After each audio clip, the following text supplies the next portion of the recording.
Hello my readers, and welcome back to our channel. Don't forget to like and subscribe, it really helps us out. And become a channel member, if you want to.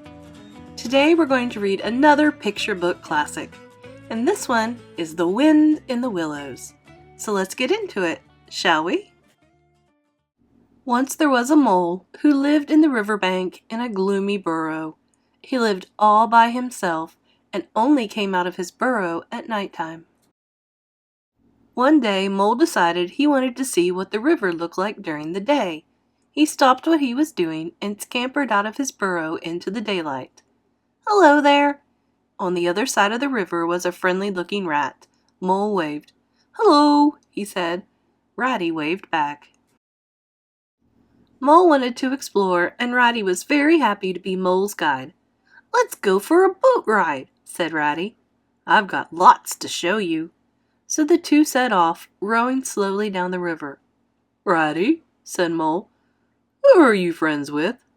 "Well, there's Badger," replied Ratty. "He lives in the forest, but doesn't like company very often." Suddenly, the two friends heard a very strange sound. A motorboat sped past Ratty and Mole. "Who was that?" asked Mole. "That was Toad," sighed Ratty. "He lives in Toad Hall." "What's up, Ratty?" A few days later, Mole asked Ratty if they could go into the forest to meet Badger. "I'm not sure, Ratty." Ratty and Mole entered the cold, dark forest. Mole had never been in a forest before and found it a little frightening, but Ratty didn't seem worried at all. Eventually they came to Badger's house, which was nestled at the bottom of a tall oak tree. Badger was old and stern, but he was pleased to meet Mole and made Ratty and Mole a mug of warm cocoa. "I hear Toad has moved on from boats," said Badger. "He's now racing around in cars. Perhaps someone should go and see if he's okay?" So Ratty and Mole went to see Toad the very next day. When they got to Toad Hall, they rang the bell, but Toad wasn't at home. "Mr. Toad has been sent to prison," said a maid who worked at the hall. "He had crashed all of his own cars, so he stole another and crashed that too." Ratty and Mole were shocked. Toad didn't like being in the cold, damp prison cell, so he came up with a clever plan to escape and get back to Toad Hall as fast as he could.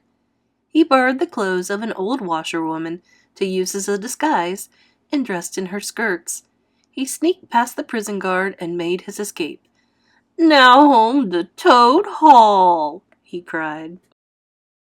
Toad ran as fast as he could from the prison and only stopped when he was tired. He spotted a beautiful canal boat as it sailed past and asked for a lift.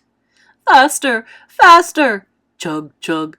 Todd hopped on board, but the boat didn't go as fast as he would have liked. When Toad finally arrived home to Toad Hall, he was horrified to see that weasels had moved in and had taken it over. A few days later, Mole and Ratty found Toad sitting in a tree. Toad told them all about the weasels. "I'm sure Badger will know what to do," said Mole. Quack, quack. Mole was right. Badger knew of a secret underground tunnel that led straight into Toad Hall.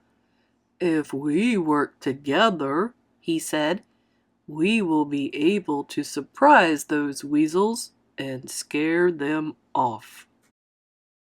The friends quickly ran down the tunnel and burst into Toad Hall, shouting at the top of their voices.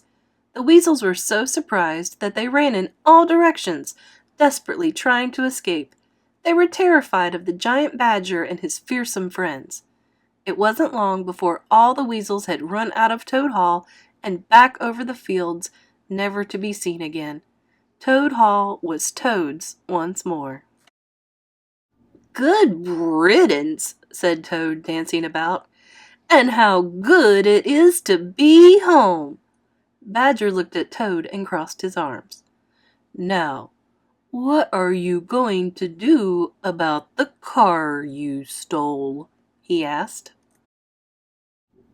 "I shall buy them a better one," Toad declared, "and I will throw a banquet to celebrate coming home." Toad was as good as his word. He bought a new car and threw a huge banquet at Toad Hall. He invited all of the residents of the riverbank and the forest to join them. "It's good to see you home," said a rabbit. "But what will you take an interest in next? Trains? Planes? Rockets?" Toad smiled. "I think I'm going to take things more slowly from now on," he said, chuckling. "May I suggest rowing?" said Mole. And that's just what Toad did. Well, that was cute. Who's your favorite character? I think I like Mole. Let me know in the comment section down below, and I'll see you in another story.